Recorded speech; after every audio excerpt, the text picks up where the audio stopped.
Você sabia que o WhatsApp pode provocar demissão? Isso mesmo, o WhatsApp que a gente tanto usa, que a gente tanto fala aqui no programa SBN Meio Dia, recebe as mensagens, essa nossa ponte aí direta com o nosso telespectador. Pois é, esse aplicativo aí. Utilizar um aplicativo no ambiente de trabalho requer bom senso e o empregado deve saber quais são as regras da empresa, se elas existem, quanto à utilização dessa ferramenta de troca de mensagens.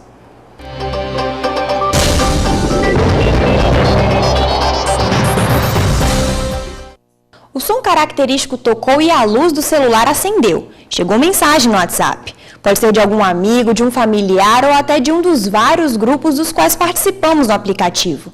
Mas e no ambiente de trabalho? Vale a pena dar aquela olhadinha ou isso pode atrapalhar o desenvolvimento da sua função? Nesse momento é preciso ter muito cuidado e bom senso, tanto para o empregado quanto para o empregador. Quem define as regras são as próprias empresas, que podem exigir dos seus funcionários concentração total e restringir o uso da ferramenta para fins particulares. Cláudia tem dezenas de funcionários no escritório e o aplicativo aqui é proibido. Nós colocamos em nosso regulamento interno uma norma em que diz que é proibido a utilização do uso desse aparelho celular para acesso às redes sociais. Mas nós percebemos que somente essa medida não foi possível adotar o resultado esperado. Aí nós entramos com algumas campanhas de conscientização para que o funcionário realmente tenha consciência que a utilização dessas redes sociais dentro do horário de trabalho tem atrapalhado no andamento do serviço.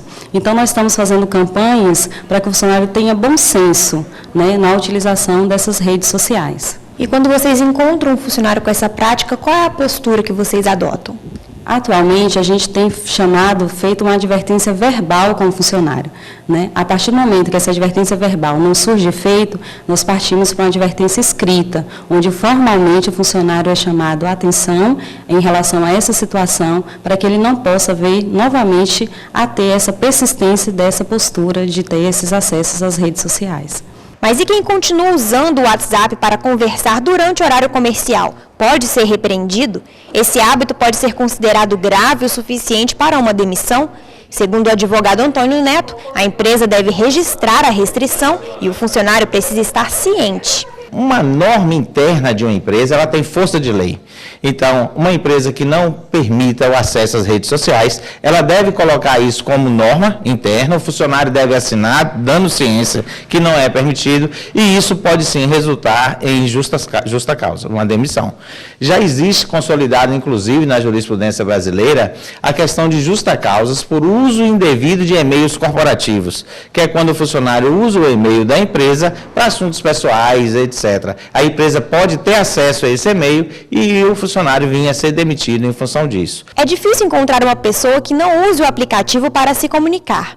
Há quem acredite que esse uso atrapalha o andamento do trabalho, mas tem quem seja mais flexível e preze pelo uso com sabedoria.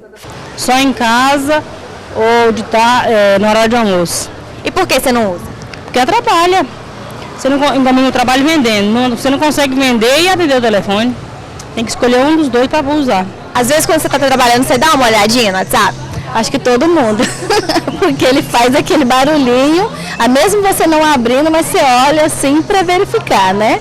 Esse hábito brasileiro já tem, não tem como tirar, né? O profissional, ele tem que saber assimilar as duas coisas, saber usar no momento devido. Se chegou o cliente, vamos atender o cliente. Se não tem cliente, até mesmo você pode usar o WhatsApp para estar divulgando seu trabalho, divulgar produto, promoção, dependendo do local onde você trabalhar.